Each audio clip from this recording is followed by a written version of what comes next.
Welcome to the Skip and Shannon Undisputed podcast. I'm Joy Taylor. You can catch us Monday through Friday at 9:30 a.m. Eastern, 6:30 Pacific on FS1. Here's what this podcast is all about. It's an unscripted, unfiltered, undisputed version of the day's show, and there is a lot to get into in today's podcast. More than 40 years of covering the NFL, and Skip declares that last night was the most amazing football game he's ever seen. Shannon believes Bill Belichick deserves more credit for the Patriots dynasty than Tommy Terrific. Our friend and Hall of Fame wideout Chris Carter checks in to break down the incredible catch by Julian Edelman like only CC can. Plus, the guys debate if Super Bowl 51 was the greatest Super Bowl ever and what did last night mean for Brady's legacy. Skip and Shannon, what a game last night. Shannon Sharpe, I feel for you today, my brother. How are you? I was feeling like you're feeling right now. Yes. I was a little giddy like that when it was like I'm sure you were. 28-9. And I was just the opposite. Yeah. I was ready to give up, come in here and eat my crow, and now I push the dish across the desk to you. Because full. that's a lot of crow to eat. I'm sleepy. I'm not hungry. So no crow for me. You've got about 2.5 more hours of eating. Let's get started. There's only one place to start today. The New England Patriots are Super Bowl champs for a 5th time. They came back from 25 points down for the win, the largest comeback in Super Bowl history. The Patriots tied the game on a James White touchdown and 2-point conversion with under a minute left. White then won the game in overtime. After the game, Bill Belichick and Tom Brady talked about winning another ring. Let's take a listen. There was a lot at stake tonight. You know, we played our tails off all season to get to this point, and it's hard to win a game in the NFL. And to beat this team and to get down 28-3, and, you know, it was just a lot of mental toughness by our team, and, you know, we're all going to remember this for the rest of our life. I wasn't thinking much, you know. I was thinking, you know, we just got to score, and then we scored the touchdown, and it was 9, and then we got did we get the turnover? There was a lot of that happened tonight, so. And I got hit pretty hard, so. Yeah, it's just, 28-12, and then we got 28-20, and then 28-28, and then 34-28, so. Another play coming down to the end. How about that? This team worked hard. They deserve to be where they were tonight because of their 14-game regular season wins, the 2 wins we had against Houston and Pittsburgh, 2 great football teams. So we were here to compete in this game because we earned it. That's the only reason why. And, you know, tonight we earned a championship. So these guys played like champions, you know, when it counted the most in the fourth quarter and overtime. So it's, you know, it's about this team and what this team accomplished and about anything else. They deserved it, they earned it, and they got it. Well, Skip, you called it back in August, the year of Tom Brady. Predicted they'd be here, they'd win, and he'd win the MVP. How do you explain what happened last night? That is a great question. Shannon Sharpe. And you sure you're going to be able to explain this? I'm not sure I've processed it just yet. You may have to give me an hour of this show or 2 hours. We'll bring in CC for a while. We got Rob Parker coming in. Maybe somewhere at the end of the show it'll all sink in. But just for perspective, the first Super Bowl I ever covered was January 18th of 1976. It was Super Bowl 10, the first Dallas-Pittsburgh Super Bowl, way before your time. Old Tulane Stadium? No, it was at Miami at the Orange Bowl. Back in your stomping grounds. And all these games I've seen since then, I've never seen anything like that game. And all the great games in other sports I covered, the U.S. upset of the Soviets in the 1980 Olympic hockey game in Lake Placid, I was there. The Montana to Dwight Clark, the catch game, Candlestick at the end of the 1981 season, I was there. The Kirk Gibson walk-off with 2 down in the 9th to beat the vaunted Oakland A's and Dennis Eckersley, I was there. And yet I've never seen anything like this. This was the most amazing game I've ever witnessed. And maybe I'm being a little prisoner of the moment, but I don't think so. It's starting to sink in. That was the most improbable comeback in all of sports history, where there was no way, because the New England Patriots of Tom Brady and Bill Belichick were all-time bad, followed by all-time great. All-time great. And I did say that back when we launched the show on September 6th. I said, this is going to be the year, Brady.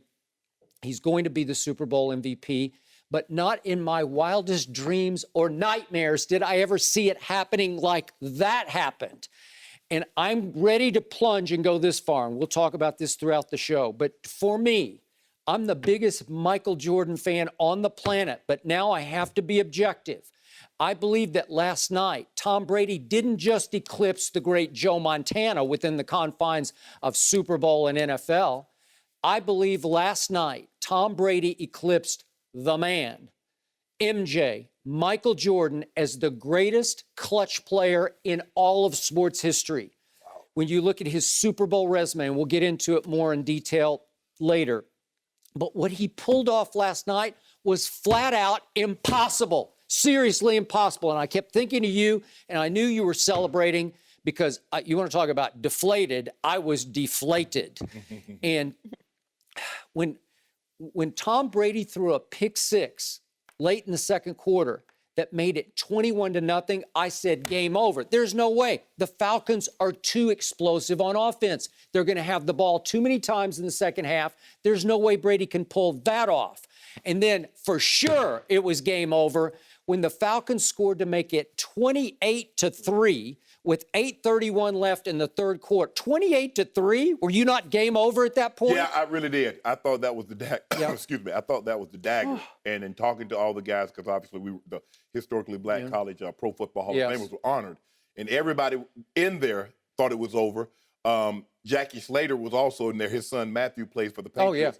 And he was just like, I did not see this coming. I did not see this happening like this. So at that point, I gave up on the game a little bit. I started playing with Hazel, my little Maltese, for a while because I hadn't seen her for a week. Charm. You know, I did. I used her. I used her for a little good. I brought her into my viewing room to change the fortunes and the luck of the game. But I started to process, how are we going to explain that Tom Brady just played his first ugly Super Bowl with an ugly loss to fall to 4-3 in Super Bowls? And I thought, this is going to be tough. And at that point, Shannon Sharpe, help me out here. New England could not run the ball or stop the run. Am I right about that? Yes. And at that point, the new improved New England offensive line with Dante Scarnecchia coming back out of retirement to coach it, it looked even worse than it did at Denver a year ago. They couldn't block anybody. And Tom Brady, as we just heard him say, was getting the you-know-what knocked out of him. And he was losing a little bit of poise and a little bit of accuracy because he is human now. Yeah. And he was getting hit so hard that he was getting a little gun shy and he missed 3 or 4 throws, a couple to Edelman where I thought, what are you doing? Not to mention they had dropped 3 balls. Gostkowski had missed it, just clanked an extra point off the right upright. You thought it was Denver all over again. Yeah, it was Denver all over again. And LeGarrette Blount had blown the potential early lead with the fumble where he got stripped by Deion Jones. And I thought we were looking at 42-10 at that point, seriously. And then this happened. Tom Brady turned back into Tom Brady, and Matt Ryan turned back into Matt Ryan. That guy that I told you all last week, we had great shows in Houston, thank you, Houston. But I kept saying, I just don't believe in this guy to this level.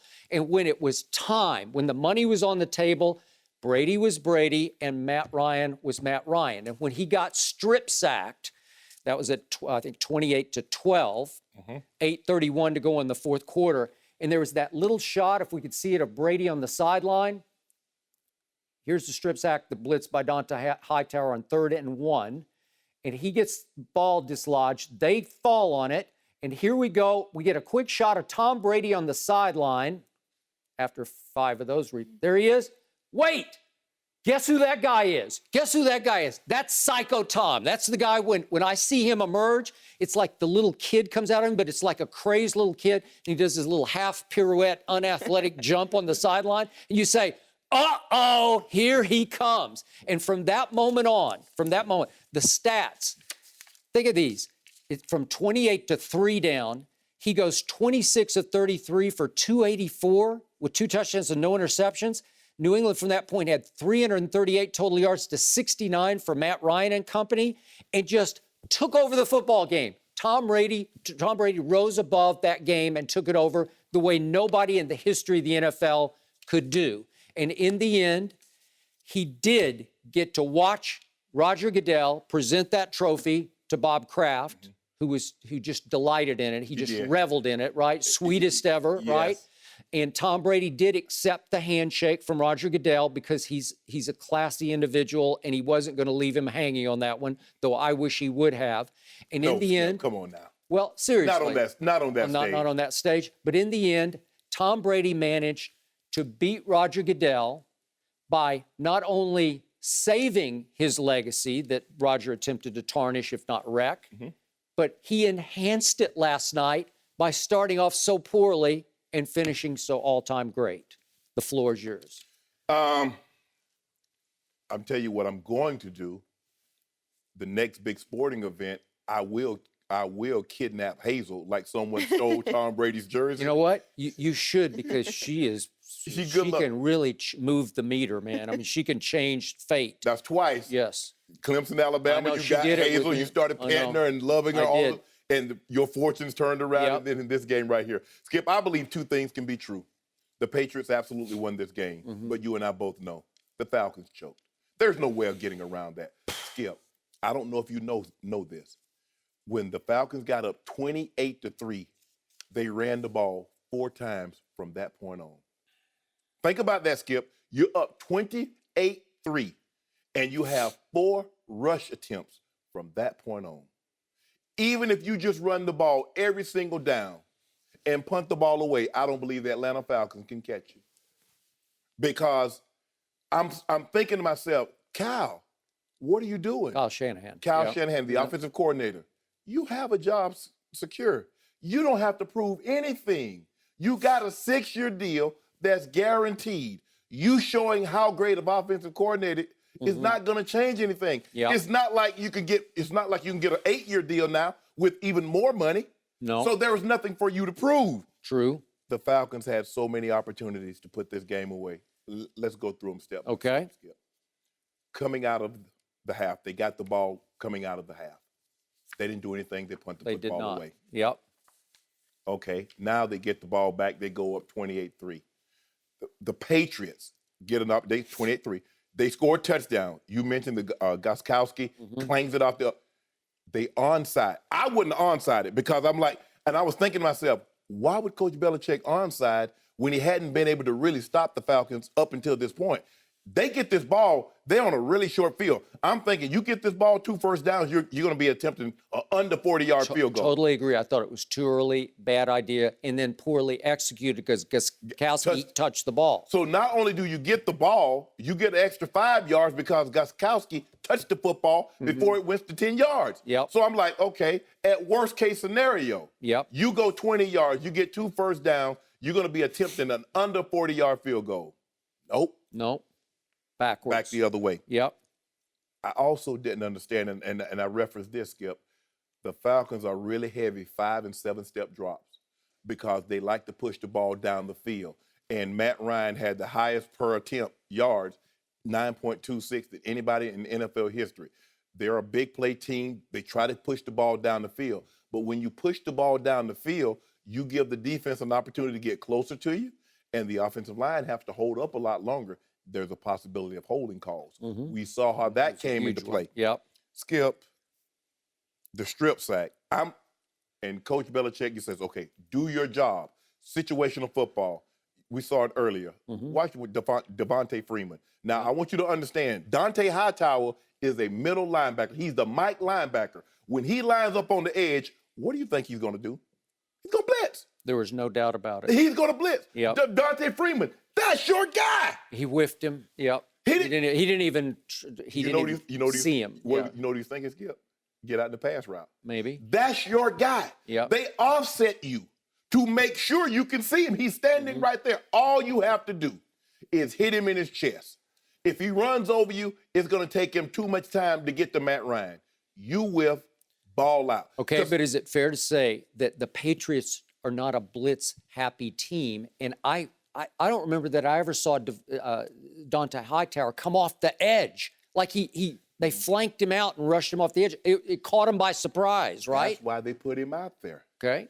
Anytime somebody is not playing in the position that you think, you got to think something's up. This is the Mike linebacker. Yeah. He normally lines up in the middle of the defense. Sure. Why is he here? Maybe he's going to wish me a happy birthday. Maybe. Maybe he's going to ask me how my family's doing.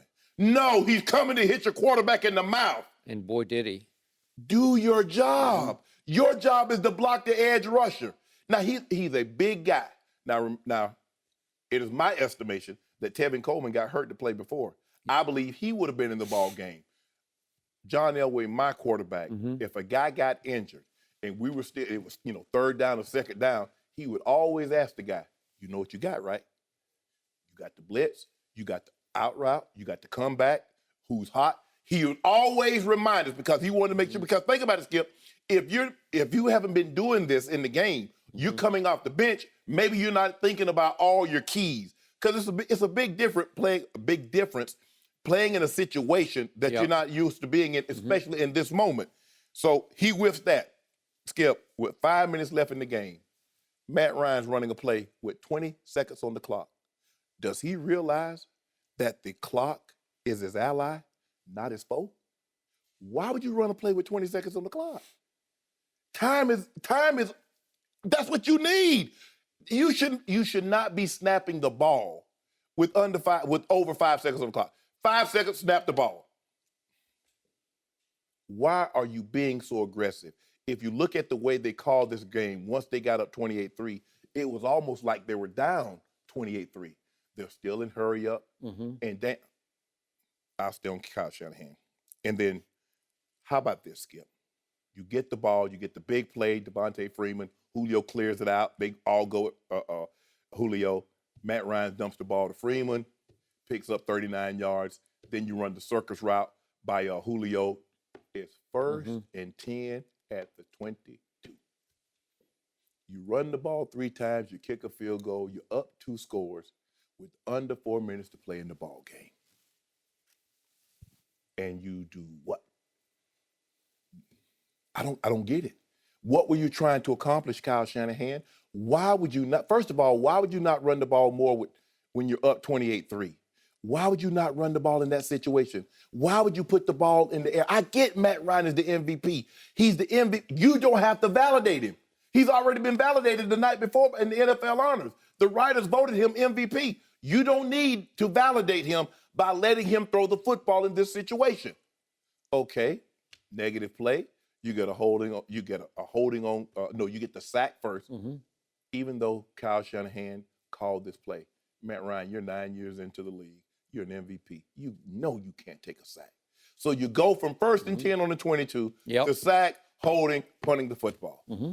So you had the ball on the 22-yard line, and you're punting the ball from your own 45. So you lose 23 yards in 2 plays. Dan Quinn, I tweeted this in the ball game. I said he's doing the same thing when he was the defensive coordinator of Seattle. He's doing that again in Atlanta. His head is hard.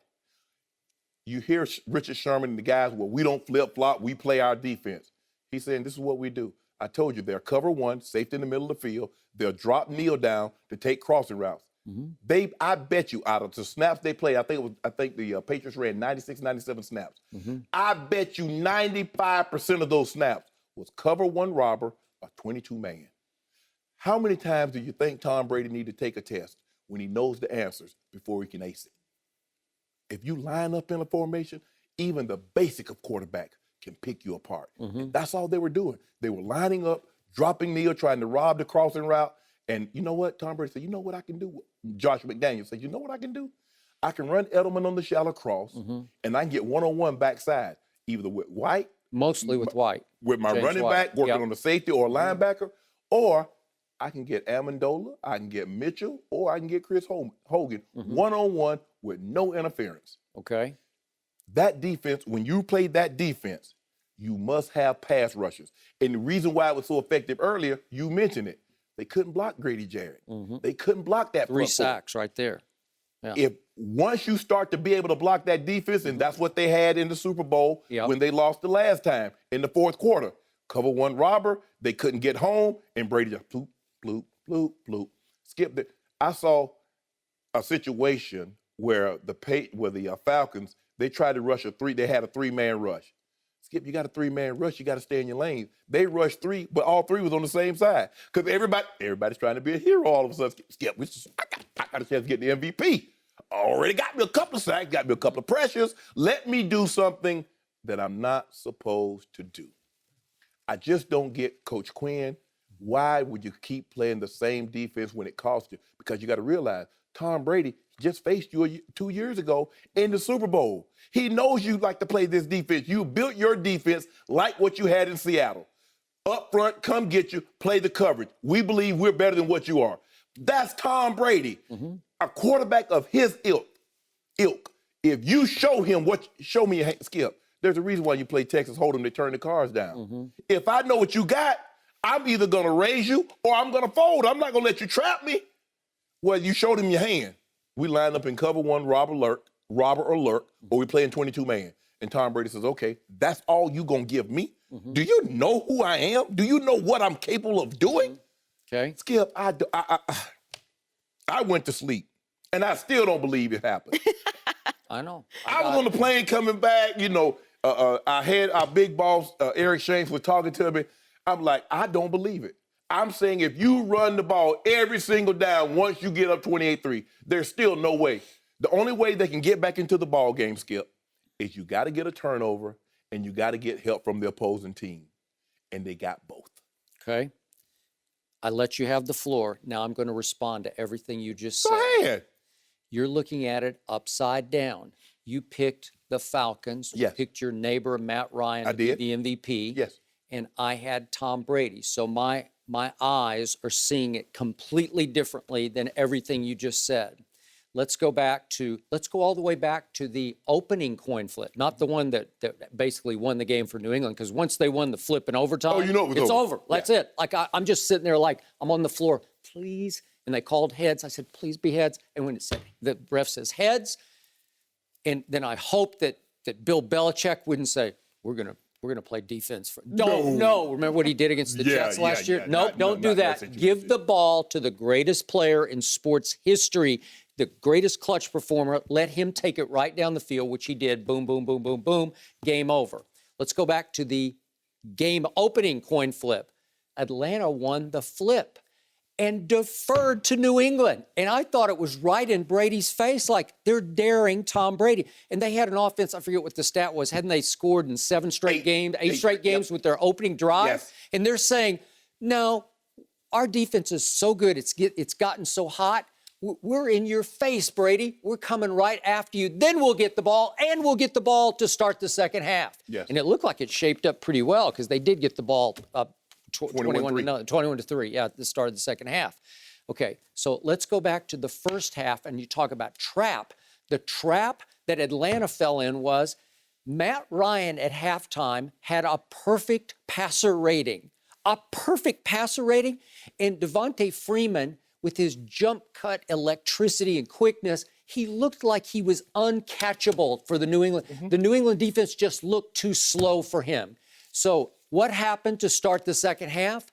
All of a sudden, Devontae Freeman started getting racked up in the backfield. Boom, boom. Remember, right away in the first drive, he's getting knocked backwards. And you say, well, they only ran the ball 4 times. I think New England just flat out showed them, we have taken that away from you. We're not going to let you do that anymore. And he didn't do any of that the rest of the game. So that was a key turning point, is that they stopped the run. We talked all week. If Atlanta can run, they're going to run wild on this team because then they'll be able to throw. And that's what happened in the first half. Skip, but sometimes you run the football not for your offense, but for your defense. Okay, I got it. Okay, now speaking of that defense, they put their cards on the table. We knew they were going to do this. Like first series of the game, they just put their cards on the table. We're not going to do anything differently. We're arrogant about who we are. There's a little bit of that. We're going to be the Atlanta Seahawks, right? We're going to throw our chests out, and we're coming after your backside, Tom Brady. Watch this. And they say, cover 1, period, end of story. free safety in the middle of the field. We're going to match up man across the field because little Edelman and little Amendola and little Chris Hogan's not that little, but he looks like he's a little guy. He's bigger than you think. Bigger than you think. I was close to him on standing on the field. Yeah. Okay, he's got some size. He's a legit 6'3" and a half, 6'4". Okay. You think he's 6'4"? I don't know about 6'4", but he's 215-ish. Yeah. Okay. But he anyway. might be 220-ish. Okay. All right. So the point is, but you look at them and you say, these guys, and so Atlanta looks at them and says, our guys are better than your guys. Our guys are quicker and faster than your guys, and they're more physical than your guys. So we'll take you all out. And they did. For a long stretch of the game, they did exactly that. And the only time I saw them switch was in the last two drives, the one to tie the game by Tom Brady and the one to win the game. They were trying a little bit of desperate zone. Just a little bit. And by then, Brady had locked in. He hadn't found his rhythm. Yeah, and the great thing about Tom Brady, and it sounds like, I'm clichéing people to death, but he won't quit trying to figure you out. He'll keep looking for this or that. Okay, that didn't work. That didn't work. Maybe this will work. Oh, wait a second. That did work. Oh, we can do this, like Malcolm Mitchell, the kid out of Georgia, rookie. Came up big. He came up big. But all of a sudden he's seeing, the guy who's going to cover him, we can get him. We could get him. And then we can slip Amendola, who was huge down the stretch. He was. But he played big in that game. I don't think he had any catches in the first half, maybe one. But from 28 to 3 on, he led them in receiving yards for the rest of the way. And James White, because remember, I said it was going to be a LeGarrette Blount game. No. He couldn't get on track. The defense is too quick for him. They're beating him to the hole every time. I thought Dion Lewis would be maybe some factor in the game. Nope. He couldn't get untracked. He was running in quicksand.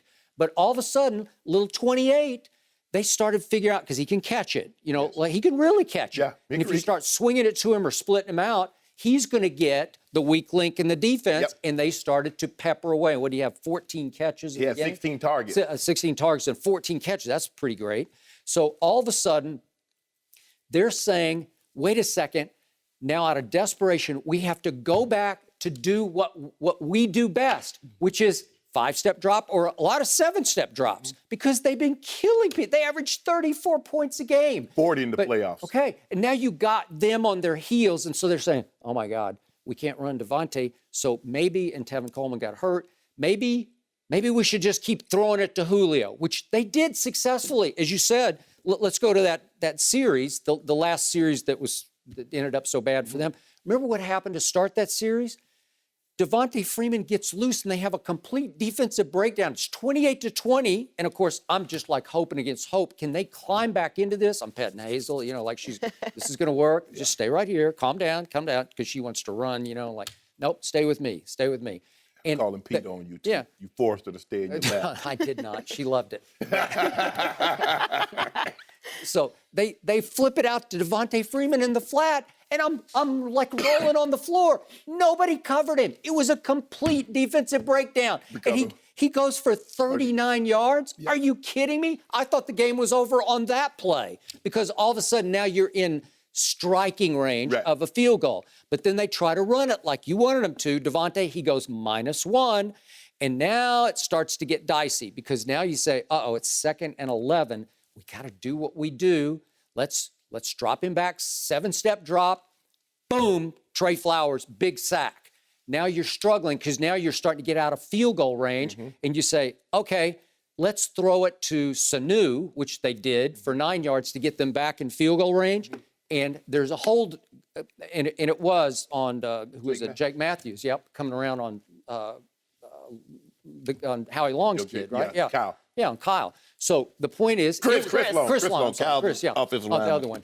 But the point is, it was a blatant hold that should have been called. Yeah. So that's the turning point strategically of the game, because if there's no hold on that play, they have it's a long field goal, but that guy for them, he can make those field goals. But they had it 1st and 22. But they had it 1st and 10 on the 22. Yeah. But Skip, think about the onside when they got the ball. Skip, they get 9 yards on 1st down. You got 9 yards on 1st down, Skip. So you're thinking to yourself, okay, all we need is 11 more yards, and we really got an under 40-yard field goal attempt. Nope, I got it. So the point is that like Matt Ryan took that sack, that Trey Flowers sack. Can't do that. You just can't do it. Can't. So I'm telling you, I know he's your neighbor. Yeah. I just don't love him. I like him a lot. Yeah. But on this stage, under this kind of pressure, when you know that on the other side of the field stands number 12 for the Patriots, Got to match him. you're starting to like, I got to do this. So you're going to force it. You're going to drop back and you're going to hold the ball thinking, I have to find Julio on this play because I know he'll catch it if I can just get it in his area code. And instead, Trey Flowers winds up in your area code and you go down for a sack that changed the game. It took you out of what you should have been able to do. So then let's flip it around now. So to me, Matt Ryan turned back into Matt Ryan, but now the Falcons are turning back into the Falcons that I said all week in Houston. Okay, they played 4 rookies in the secondary. So after a while, Brady's going to figure them out. They got him just on athletic ability, energy, quickness, they're just hot. You know, they were playing hot and they were playing fast. But give him time. Oh, you're going to do that. You do that. You do that. But they're still kids, and they just keep doing the same things they've been doing. But they did try to play some zone in there. Yeah, it was too late then. He had them figured them out. He was in the rhythm. But right away, they get it 1st and 10. Julian Edelman fair caught it at the 9. Okay, so it's 1st and 10 from the 9, and they go incomplete. Now it's 3rd and 10 from the 9. The game is teetering because you're going to have to go down. Not only are you going to have to score, for the second time, you're going to have to go for 2. But now you're 3rd and 10 at the 9. Do you remember that throw? Could we see that throw to Chris Hogan? This is out of your end zone. This is one of those game over throws. Look at this throw. And it looks like he's doubled to me. It is. Right? They're playing 22 man. Yeah. Doesn't it look like, and what a throw. That's the throw of the night to me. Because it's 3rd and 10 throwing it out of your end zone. It could get picked. A lot of bad things could happen on that throw. And it saves the game because it gets you out of jail. And all of a sudden, now you're ready for... Now we come to the Edelman play. And again, I'm going to let you talk about it because you tell me if it was luck or skill, the Edelman catch. How did it hit you? Yeah, I think it's a part of both. I look at things that you practice as being skilled. You don't practice the guy bobbling the ball, you bobbling the ball kicking off someone's foot, and you catching it. It's skill because he has tremendous hand-eye coordination. But that's not something you practice. No. I look at Aaron Rodgers' Hail Mary as skill because they practice that every single week. Yeah. Now, you might not always complete those, but you do practice them. They don't practice what Edelman just did there. Nope, but it's 1st and 10 at the 36, and Brady does force one. He forced several balls into Edelman, it looked like he was triple covered on this play. And the luck of it is that the Alford kid goes up and bats the ball. He doesn't have a chance to intercept it, but he definitely gets a hand on it. Right. And the luck in the play is, which way is it going to bounce? Where is it going to fall? Is it going to fall to a red jersey or is it going to fall in Edelman's area? And it fell on somebody's leg, I think, or foot and bounced up. And then all he did was stay with the play. And I didn't think it was like the greatest catch ever. It just happened to settle where he could pull it in. It was great concentration on his part. He didn't give up on it. A lot of times, especially when things happen like that, Skip, the guy flashes you. Your eyes jump. Yeah. Because he tips the ball, and then you tip the ball, and then there's a lot of people around. A lot of stuff is going on. And the ball is falling down. It could have hit the ground. It could have. But he had enough wherewithal. He's going to the ground, and he has to track the ball with his eyes. And, see, he catches it. He almost bobbles it again. And right before the point is about to hit, he grabs it. Yep. So it was an unbelievable play. They needed that play. Skip, I talked about all week. I said there's 3 areas the Falcons must be good at. I said they need to stay away from negative plays on 1st down. And for the most part, they did that. I said they can't be good on 3rd down. They need to be great. They only had 8 3rd down attempts. And they were 1 for 8. They needed to be somewhere 5 of 8, 6 of 8. And in the red zone, they were great in the red zone. They were 3 for 3. They were. But Tom Brady, they ran 29 plays at one point. I think the last 15 minutes of the ball game, they ran 29 plays. They had 24 1st downs. Unbelievable. Think about that. I want you to skip. 29 plays, it's impossible. 24 1st downs. It can't happen. And a great comeback like what we saw from 25 points. Yes, you have to be good offensively because you have to capitalize on every opportunity that's presented. But you got to get a lot of help from the other team, Skip, because you got to get one turnover. There's no way you can have a comeback like this without a turnover. They got the turnover with got Dante. one. With Dante. And they still lost the turnover battle 2-1. 2-1. Yeah. So you got that. And then you still need some help. Okay, what are they going to do? Are they going to run the football? Because, Skip, if you run the football, that's 30 seconds every time you run it. You run it 3 times, that's 90 seconds. Matt Ryan was snapping the football with 20 seconds to go in the ball game like he's behind. Mm-hmm. He forgot they were in the lead. And I get weird, aggressive off the Skip. Let's just say I'm coming to work. Let's just say I'm traveling a great distance and I'm making great time. I'm like, man, there's no traffic out of here. I'm an hour ahead of time. Why do I need the speed? I'm already ahead of schedule. Why do you need to stay continuously aggressive and not run the football, but 4 times and you're up 28-3? Because you know what? Look at Skip. Look at me. I'm a genius. See how I call these games, Skip? We keep going after you. No. That's where you make, when Coach Belichick says, okay, do your job. No. When he talk about situational football, he's not only talking about his players, he's talking about himself. I need to know what's going on. If you notice, when they got the ball, and it was like they punted the football, he sprinted down. Julian, fair catch this football. Eric Weems get the same situation. It was 28-28 ball game. Mm-hmm. They kicked the ball in the end zone. What did Weems do? He run the ball out, get trapped at the 11. You can't go tell him whether to run it out or not. Yes, you can. He has to make a call on it. Like if it's at the goal line, you say, well, I'm going to run it out. If the ball is in the end zone. I mean, that's like pre-week coaching. You know, that's like. I give you a prime example. The Giants scored. Remember, they kicked the field goal last year. They kicked the field goal. And what did he tell the returner? Don't bring the ball out of the end zone. Tom Brady goes down the field, gets the field goal, they win the ball game. Yes, you do. That's situational football. Okay. Because you don't automatically assume the player always know. Give him the heads up. Okay, this is just me. Yes. And you know, I'm a much bigger Brady fan than a Belichick fan. Yes. I don't like telling Julian he needs to fair catch it no matter what. Because I was taught in my early years covering football that anything inside the 10-yard line, just let it bounce because the odds are going to be with you. It's going to bounce in the end zone, and you're going to get it at the 20. He fair caught it on the 11. No, I thought it was at the 9. On the last one you're talking about? But I'm just saying, Skip, let's just fair catch it. Okay, Dan Quinn, have your special teams coach remind Weems, that's fine. Because what had been happening, because they were down, they were popping it up. They were forcing him to field the ball because Atlanta was in onside hands team because they thought they were going to onside kick it again. Mm-hmm. So they got their hands team on, and they're saying, okay. Yeah. And he's been running it because they've been kicking the ball to the 2 or the 3 yard line. Dan Quinn or the special teams coach should have told Weems, the returner, if this ball is in the end zone, you leave it there. Okay. Because you get the ball at the 11 yard line. It was a killer play. I agree. I loved it. I was like dancing on that one. You should have gotten the ball at the 25. Yep. You got 16 yards. Mm-hmm. So now you're at the 41 with 13 seconds.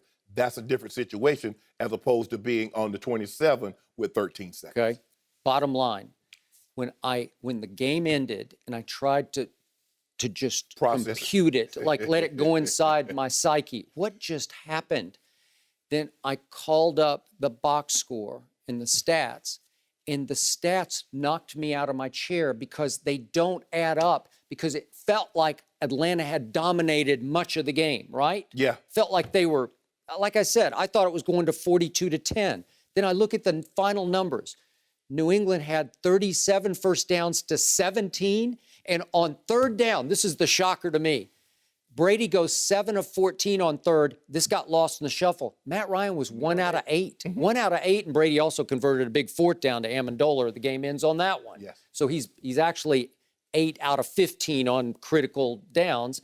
And then didn't he scramble for first down on third down. He ran for 15 yards, which allowed them, this is a shocker to me, the rushing totals, and if I'd called you mid-third quarter and told you that New England was going to have even rushing total with, like it was 104 to 104 on rushing, I wouldn't have it's impossible because you felt like Atlanta was on the way to 200 yards rushing and that New England was on the way to 40 yards rushing. Mm-hmm. And thanks to Brady running for 15, they got all the way to 104 all. And then think about the bottom line, time of possession, which I told you all week. New England's going to win time of possession.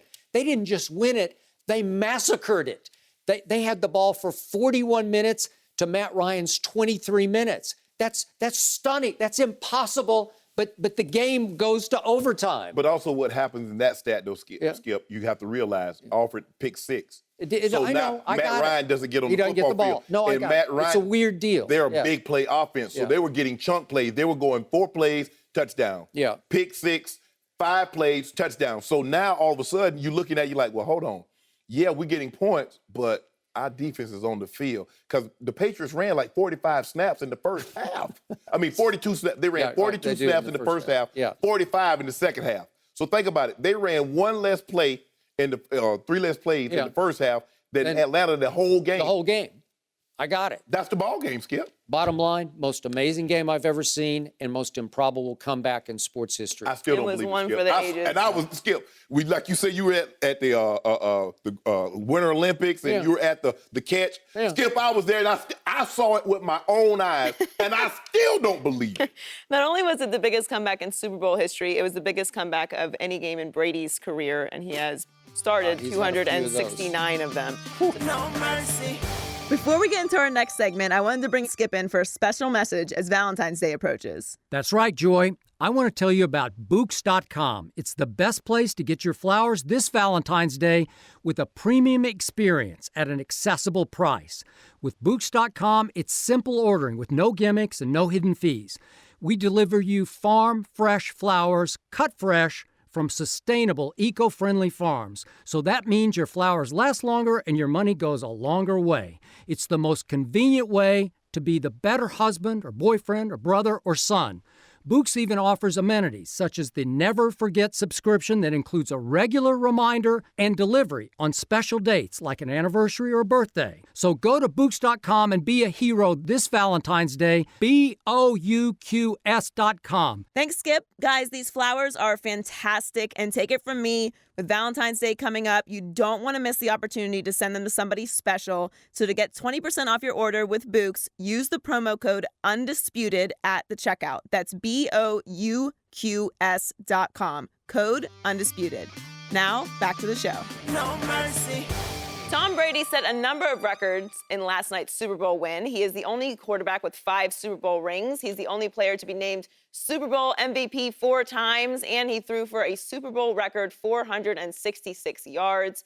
After the game, Brady talks about winning another championship. Let's take a listen. They're all special, and 2 years ago it came down to Malcolm making it play, and this year down 25 points. I mean, it's hard to imagine us winning, but it took a lot of great plays, and that's why you play to the end. It's a 60-minute game, and halftime, I'd say we weren't down at all. I mean, we were disappointed in the way we played and knew that we could go out and do a lot better in the second half. So the one positive was we had the ball for 20 minutes, and that was a great part in the first half. And I think, as the game goes on, that gets tough on the defense in these Super Bowls. Everyone's expended a lot of energy, and when we got it rolling there in the second half, it was tough to slow us down.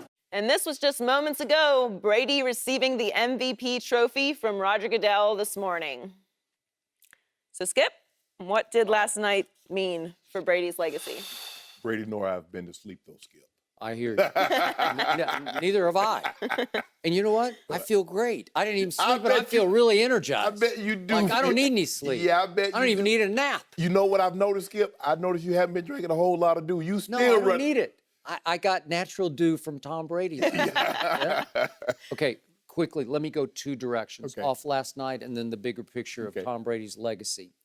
To me, he was so great late last night in that game that he rendered the Deflategate saga irrelevant. He made it feel like old news that didn't really matter anymore. Isn't that how you feel? Yeah. I thought we were going to come in today and talk about he did this or that. He got even with Roger Goodell. And now it just seems like, who cares? He rose above it. He took the high road. We saw him shaking Goodell's hand for a second time. He shook it last night. And yet, I'm going to reiterate one more time. This is the last time I hope I say this on this show. But I believe that Roger Goodell chose to sacrifice the legacy and reputation of a going on 39-year-old Tom Brady to wrongly accuse him of cheating and lying and getting him wrongly convicted in the court of public opinion in order to punish the Patriots and their coach for a larger history of cheating. That's what I think happened. Okay. Now, you disagree, but that's what I've said from day one, going way back to when this first broke 2 years ago. But be that as it may, Tom Brady last night not only saved his reputation, he managed to enhance it with the way he pulled off going from all-time bad in a Super Bowl to all-time great in a Super Bowl. And obviously, to me, he turned the negative, the all-time negative. It really tainted his reputation because most of the analysts, all the Hall of Famers, believed that he did cheat and lie about it. Destroyed his cell phone. We went through all that. But still, he used that. He fought back in court through 2 levels of court. And then he used it to fuel himself. As I said, that this is going to be the year of Brady. He was going to be driven to get even with Roger Goodell. And I believe that happened. Then he took the highest of roads last night. And it actually has to sting Goodell even worse that he takes the high road, right? No, I think the commissioner has moved on. I think Tom has moved on because he realized there's nothing. There will be a certain segment of the population that believe he did it. There will be a certain segment that believe he didn't do it. And so for him, he's always had fuel for motivation because he was a 6th-round draft pick. Sure. He can't understand why these teams would pass on him. What did they possess? Besides the ugly 40 time that he ran and how awkward and gangly he looked running it. And still does sometimes, but go ahead. What did they see in them that they didn't see in him? He's like, oh, I beat Alabama in my last game. He did in the Orange Bowl. And so you mean to tell I'm playing at Michigan. I'm playing on the big stage. I bided my time. I really should have been a starter maybe a year or two earlier. But hey, that's neither here nor there. So what was that? So he used not only the 6th-round draft pick, but he used being away from it because there are times that when you're an athlete, Skip, and you're training, and I know I'm speaking from personal experience, there are times that you deny yourself because you're like, I don't want any excuses down the road why I failed. I shouldn't have ate that chocolate chip cookie. I should have went to bed at 11 instead of going at 2 a.m. Okay. All these things. So he used that. It burnt. Now, I'm sure he'll say, well, hey, I did it for love. But Skip, there's nothing. See, when athletes, it's not, and I tell guys this all the time. I say, don't do it to prove them wrong. Do it to prove you right. He did it to prove, he says, I'm still great. You think my greatness has to do with a football. My greatness has to do with this and this. Correct. Because I can outthink you, and I got heart that I will not quit. So the footballs, give me a bowling ball. And if that guy has a bowling ball, I'll beat him. Give me a cannonball. If he has one of those, I'll beat him at that too. So Tom's thought process is the way, Skip, for me, and I told you this, and you looking at me like, I said, going into this game, win, lose, or draw, he's the greatest quarterback that's ever, because I'm not a one-game guy. I'm looking at his body of work. Joe went to 4 Super Bowls in 16 years. Tom went to 7 in 17 years. Okay, advantage Tom. Tom won 4, Joe won 4. He was a 3-time MVP in the Super Bowl, so was Tom. Tom was a 2-time league MVP, so was Joe. Okay, now you start looking, Skip, okay, what about the division titles? What about the AFC Championship games that Tom's appeared in? 24-9 going into that game. So for me, he was already the greatest quarterback, but I told you this also. I said, Skip, if he wins this game and he's the MVP, he passes Jerry, he passes LT, and a lot of people say Jim Brown. Tom Brady is the greatest football player in the 97-year history of the NFL. There's nothing else to debate. You can get a Harvard-educated lawyer. You can get one from the John Jay School of Law. Nobody can argue this. The fashion in which he did it and the body of work, his resume is extensive. 14 division titles, 2 Super Bowl, 2 league MVPs, a 5,000-yard passing season, 5 Super Bowls, 4-time he was the Super Bowl MVP. In the past 2, the way he's come back in dramatic fashion. What are we doing? He has the highest total passing yards in NFL history in the Super Bowl. 43, what was he, 43, 45 of 63, 466, 2 touchdowns, when it mattered the most. You mean last in night? this game. Yeah, but this is, you were talking about what you said last week. Yeah. I'm saying if he had won this game, he was going to be the greatest player. He was going to pass Jerry because I gave it to, I thought Jerry and LT. I go back and forth between Lawrence Taylor and Jerry Rice. Throw Jim Brown in there because what he did in the 9 years he played. Yeah. But Skip, now for me, it's Tom. What are we debating? Okay. So, this is what I believe.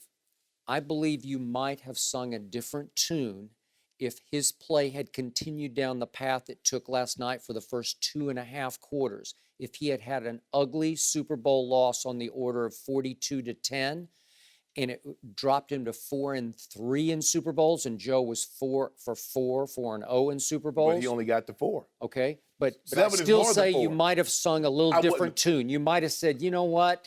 I don't know. Maybe we need to rethink this a little bit. No, we would have looked, and early on, I mean, if it was anybody else, we was like, man, Brady choking today. Because the pressure was immense, because of what he was going for, what he had gone through just to get to this point. He missed a quarter of the season. He came back, and it was like he had never left. Okay, now he's going for 5. 5 Super Bowls. He's going to be the MVP. So for me, even if he had lost, Skip, 7 is more than 4. So you mean to tell me because a guy goes to 4 and he wins all 4 of them, that's more impressive than a guy going to 7 in the same amount of years? Yeah, I mean, I would have an issue with it. I told you I needed to see one more to close the deal and one more MVP. Skip, the man was I got it. The man was 24-9 going into this game. Hey, but we're going to talk about this. I covered Joe Montana, and I knew him enough to know he was really special He now. was.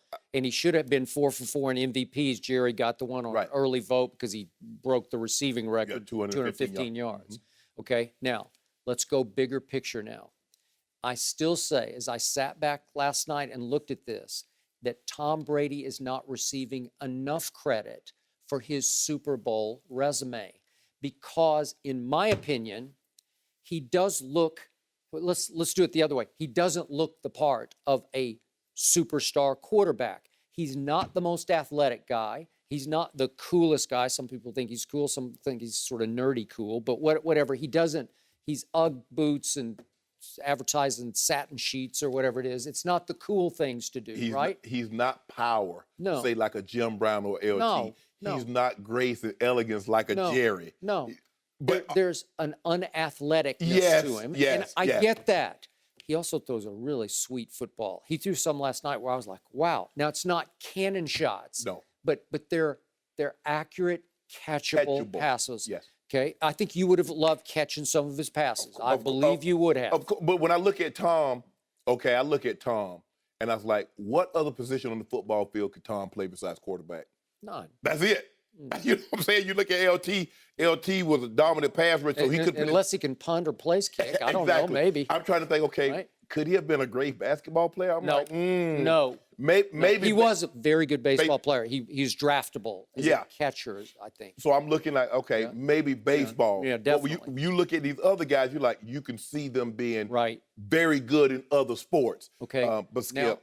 Now let's talk about his clutchness in all these Super Bowls. Just quickly let me run through the list. Yeah. The first breakthrough against the St. Louis Rams, 14-point underdogs. Yeah. And you say, well, he only threw for 145. Remember, the last drive to get the game-winning field goal started on their 17, and John Madden, the great John Madden, was on TV saying they should shut it down right here and play for overtime because it's 17-all, and he's a first-year starter. Don't put him in harm's way. And he completes passes of 5 yards, 8 yards, 11 yards, 23 yards to Troy Brown, and then 6 yards to set up a 48-yard Vinatieri field goal to win the game. Well, that's pretty great for a kid. That's when he was born. Okay, he was born right there. So then 2 years later, they're playing Carolina. Last-ditch drive, okay, for the game-winning field goal. He goes, these are his completions in a row. 13, 13, 4. Then on 3rd and 3, he goes 17 yards to Deion Branch and 41-yard Vinatieri field goal. So give him some credit. He's clutching up, man. Yeah. He's making some throws.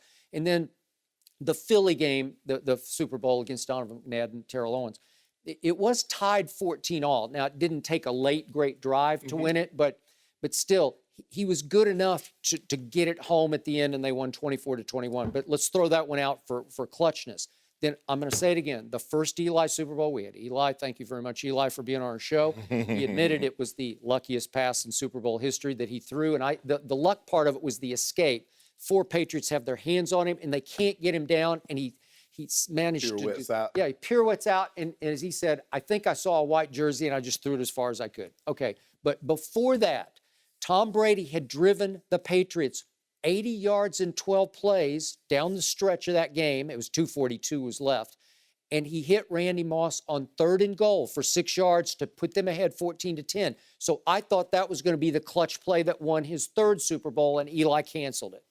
Now, the other Eli game, you know, he was really good until the end of that game, but he missed the throw, I thought, to Wes Welker. Right. But they were up 17-15 at that point with 4:06 left. So he's in position to win another one. He was a little wild high with the throw, but Wes Welker, in your estimation, he should have caught it. You just got to catch the ball. Absolutely. And then he wins that Super Bowl.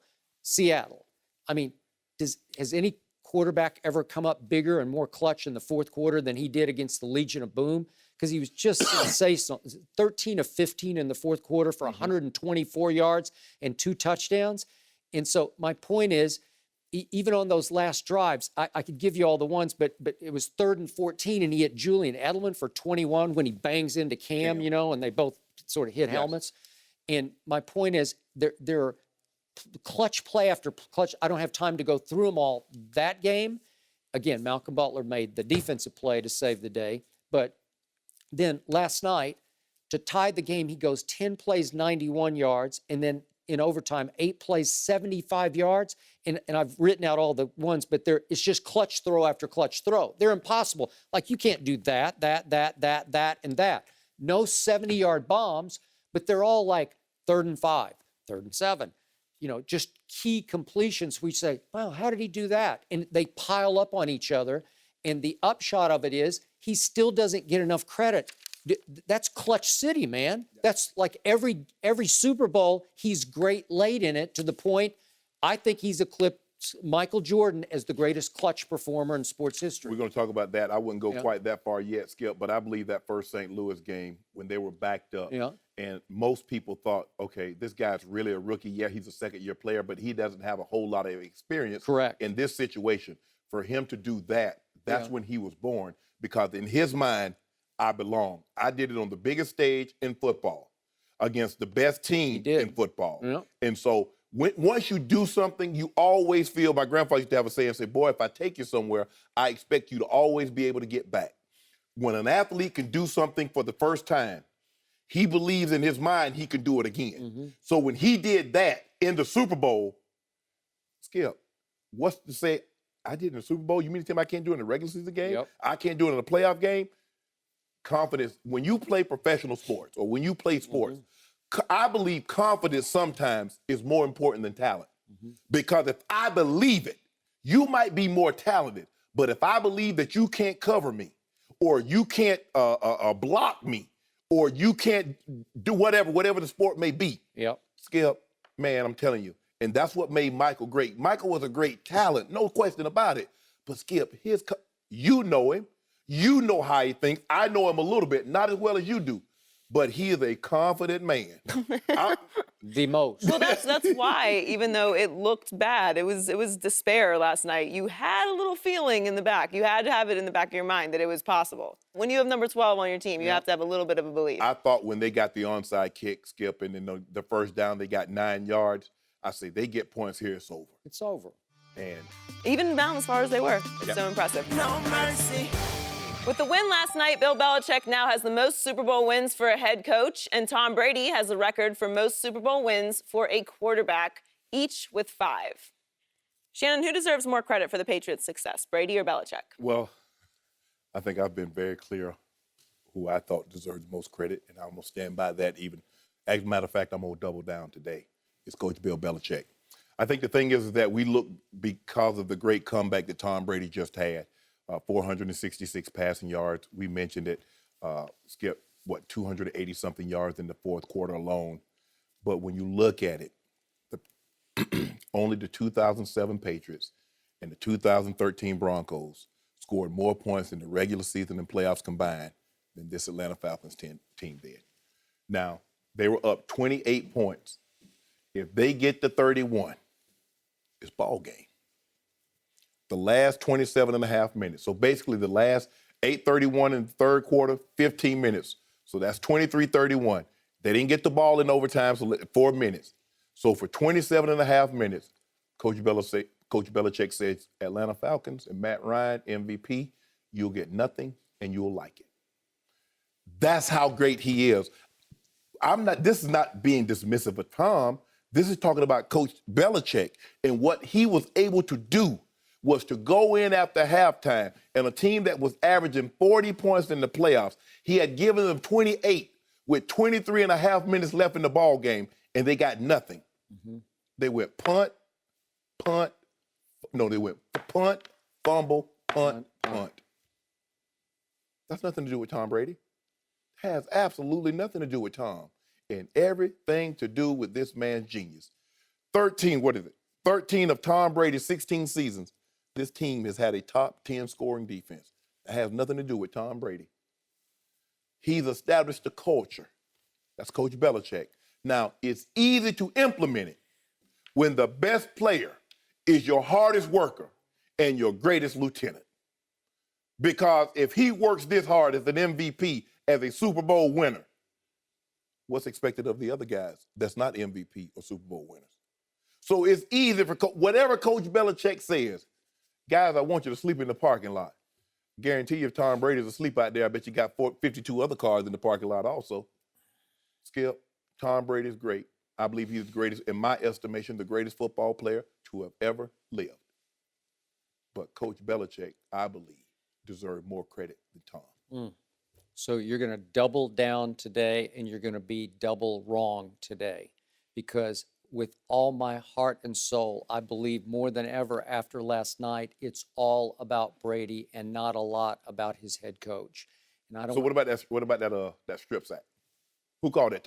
I guess Tom Brady called that defense. Huh? Well, I think Matt Patricia called that. I don't think Belichick calls the play on defense. You know that.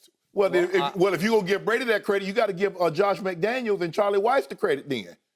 Tom Brady is his own offensive coordinator on the field. You know it, and I know it. He's checking out of so many plays at the line of scrimmage. He's doing his stuff. He's telling those little receivers of his. And by the way, before I leave that point, I haven't emphasized this enough. He did that last night with no Gronkowski. Gronkowski, we all know, is one of the most uncoverable forces we've ever seen come down the pike in the National Football League. And last night, he did not have him. His go-to was Julian Edelman.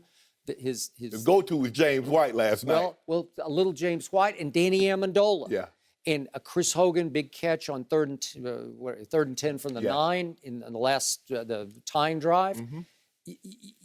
Shannon, back up from this and tell me who had the better weapons last night. Wait a second, Julio and Sanu and Taylor Gabriel, they're just shockingly good. They made plays. All three of them made a play last night where I'd say, well, that's just too good. I mean, the catch Julio made, that's one of the all-time great catches I've seen. I mean, you can make a case, Skip, for the most part, with the exception, I don't know, that has he ever gone into, when they played the Giants the first time. With Randy Moss. They had the better of the receivers. Okay. Because they had Moss and they had Welker. Although Plaxico's really good. But he wasn't, Moss it wasn't next year, Moss would probably go into the Hall of Fame. Okay. But Skip, I've always said this. It's like Joe Montana. Joe won 2 Super Bowls before he even knew who Jerry Rice was. Tom Brady won 3 Super Bowls, and he had no idea a Rob Gronkowski ever existed. No. So Rob doesn't get it. He made Tom more explosive. He made him more dynamic. But Tom Brady was Tom Brady long before Rob Gronkowski came to the National Football League. So let's go back to the start. Mm-hmm. I believe Tom Brady, as I've told you many times, saved Bill Belichick's job to start with. He did. He fell out of heaven, out of the 6th round, into Belichick's lap. And to Belichick's credit, he had the vision and the guts to say, I'm going to go with this kid. I don't love Drew Bledsoe, even though he'd been to 3 Pro Bowls before that. He'd also gone 5-11 with Drew Bledsoe and signed a $100 million contract. But the previous year, remember, 5 of Bill's first 6 years as a head coach in this league, he lost. He had a losing record, including his first year in Foxborough, 5-11 the previous year, and started out 0-2 with Drew Bledsoe. Faithfully, he got hurt. Don't wish that on anybody, but it changed life in New England. It did. And yet, Bledsoe came back healthy after 10 games, and they were 5-5. And Belichick said, nope, I'm drawing a line in the sand. I'm going with the kid out of the 6th round from Michigan. And they took off and won 6 in a row. So I give Bill that credit. But the guy who was pulling the trigger was Tom Brady. And from that point on, he allowed Bill Belichick to do whatever Bill Belichick wanted on defense because he could get away with saying my way or the highway to a lot of really talented football players. If you aren't going to play my way and listen to me and follow my rules, I'm bending no rules for nobody. So he gets rid of a Chandler Jones and he gets rid of a Jamie Collins when we both thought those are the 2 best players on your defense last year. And he got rid of Richard Seymour. He did. And he got rid of Ty Law and Lawyer Malloy and Willie McGinnis. And my opinion is that he got away with that because he had the quarterback. It's the hardest position to play and the hardest position to fill in all of sports. And he didn't have just a good one. He had the greatest one ever, right from the start. He just didn't know it. Well, he didn't know it, but he came up clutch in 4, as I just told you, 4 out of the 5 Super Bowls that they've won. He was great late in those games. Well, if you don't have that guy pulling the trigger late, great in those games, you're going to lose some of them. Right. But he won some of them because Tom Brady was setting the tone in the locker room, as you say. He's the leader of the franchise. And you cannot tell me that last night the defense didn't fight a little harder in the 3rd quarter. As Joy pointed out, there's some point where you say, we still have 12, so we have a chance. And if you're on the other side of the ball, you're not thinking that about Matt Ryan. I know he was the MVP and he had a great year. Well, is it a blip year? I don't know. But my point is, I don't trust him. I don't trust him on this stage at those moments. And he started to unravel right on cue. But with Brady, they know he's done this so many times that they're fighting harder on defense. They're going to blitz harder. They're going to cover harder because they know on offense they're going to have a chance. If they can just get the ball back to him, absolutely. He's going to do great things with it. Yeah, you're absolutely right on that because I was on a team with John Elway, and I knew the defense, how they were like, hey, if we get the ball back, 7's going to win it for us. He's going to win But Skip, you must get a lot of help. It's like if I'm in a boxing match and I'm fighting Skip Bayless. Skip is punching me, but I'm also punching myself in the face. I mean, the Falcons, they got Tom Brady, but you're helping them by not running the football but 4 times after you have a 28-point lead. Don't you think that panic is all fueled by the fact that number 12's on the other sideline? That's what's happening. Skip. You know you got to play out of character. You got to do or do whatever. You get desperate, right? You see, you make my point even more for me. He's on the sideline. He can't hurt me over there. I worry about it when he's on the field. So if I do my job, he can't, because he doesn't play defense. Okay, I have to worry about him once he gets out here. If I do my job, I keep him over there. Okay, but they're choking quicker and harder because the opponent is Tom Brady. So you admit that they choked. Well, sure they did. But I told you that from the start. But I told the game boils down to me. Brady turned back into Brady, and Matt Ryan, right on cue, turned into Matt Ryan. Oh, man. There's not enough water in Atlanta today. There's not. They got. Whoa. Well, you don't need a little water for all the crow you're eating. Bad dog. I might eat some crow. This will go down. What happened last night? Yeah. That's not going down. That's No mercy. Brady down the gut. Edelman comes down with a football. Oh, that's a catch. Oh, my God. That's incredible. That's amazing concentration by Julian Edelman, and it should have been an interception by Robert Alford. Instead, it gets popped up. Julian Edelman. It's outstanding.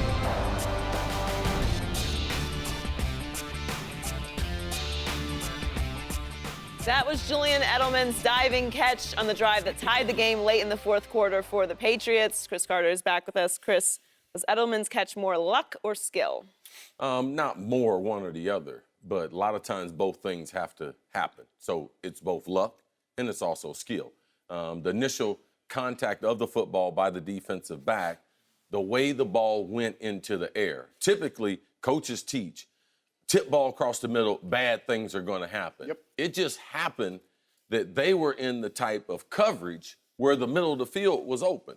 They were like in a two-man coverage. Yep. He was playing underneath.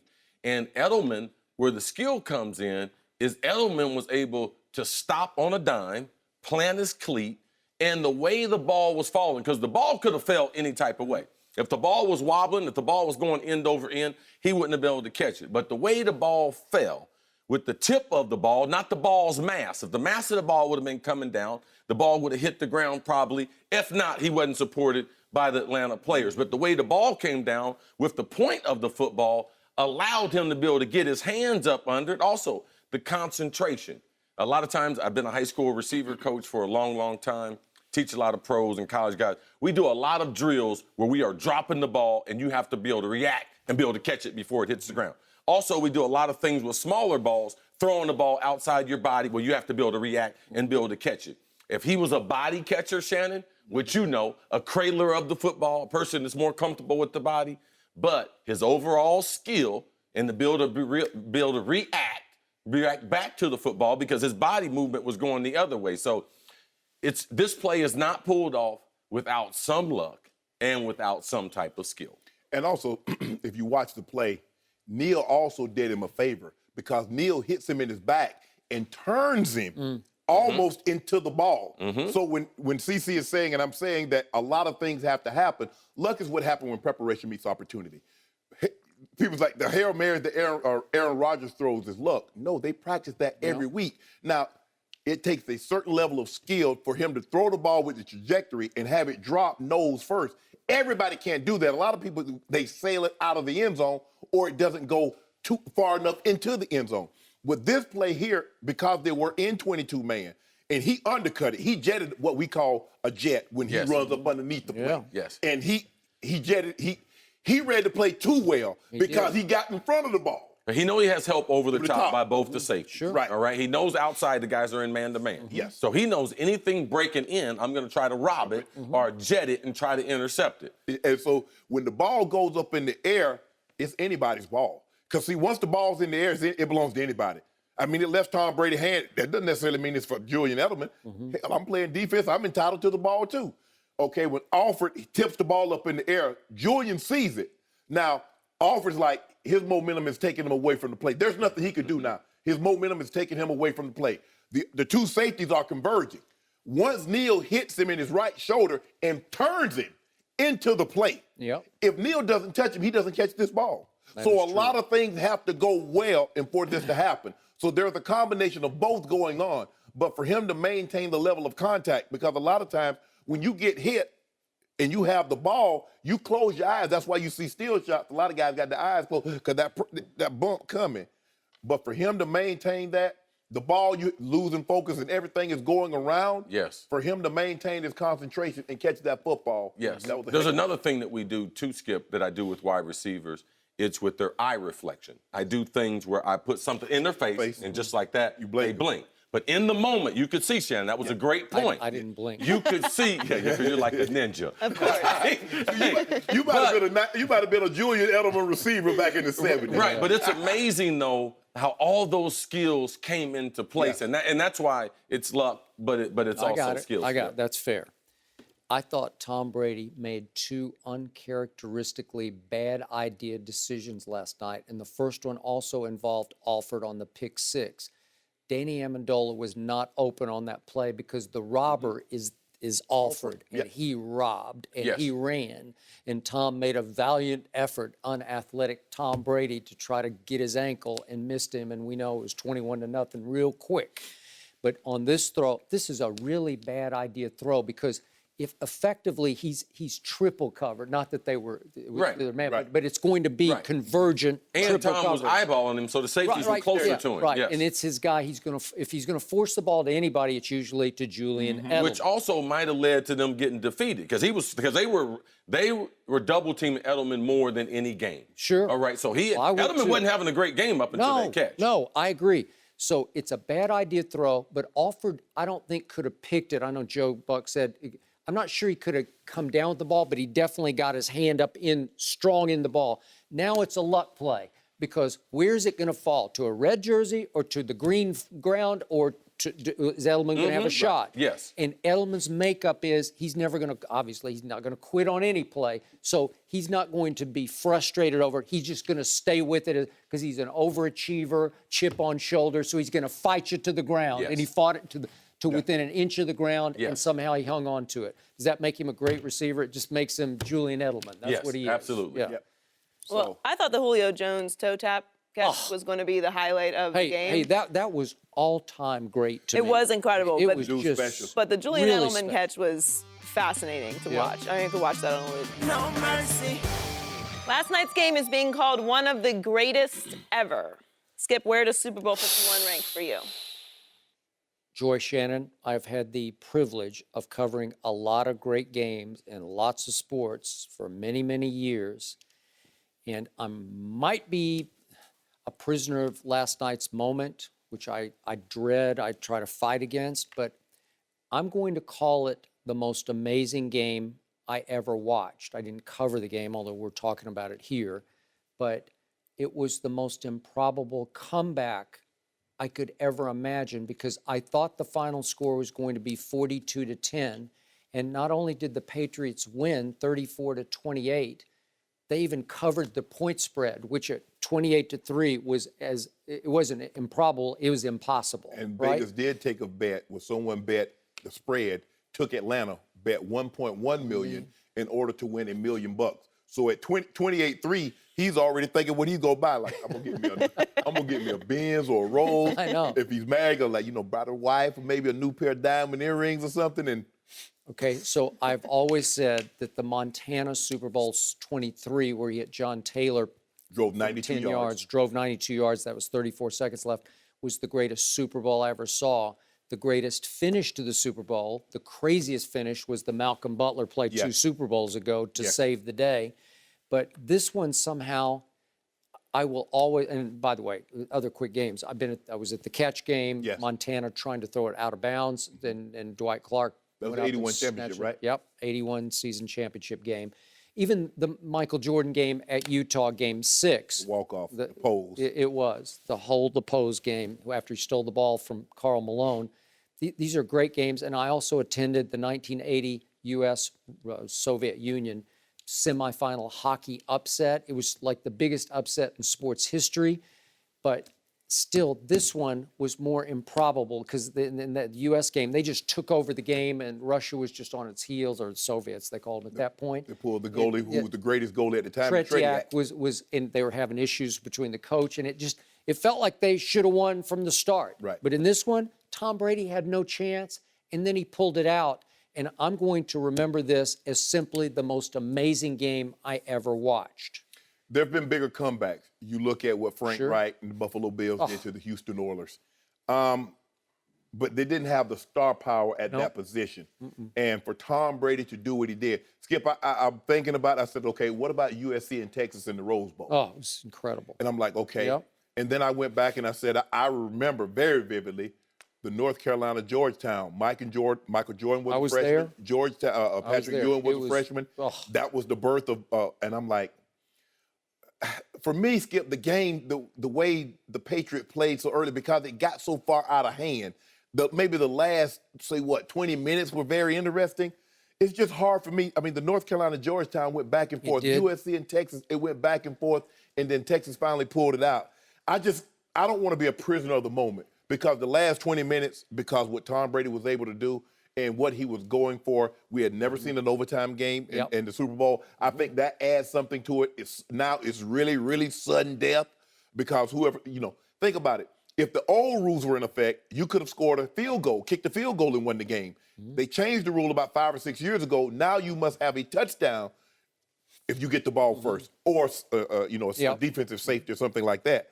But Skip, if I were to say this is the greatest game ever, I would be being a prisoner of the moment because there were lulls in the game where the game wasn't very good. And because the Patriots fell behind 28-3, what's interesting about a team being down 25 points?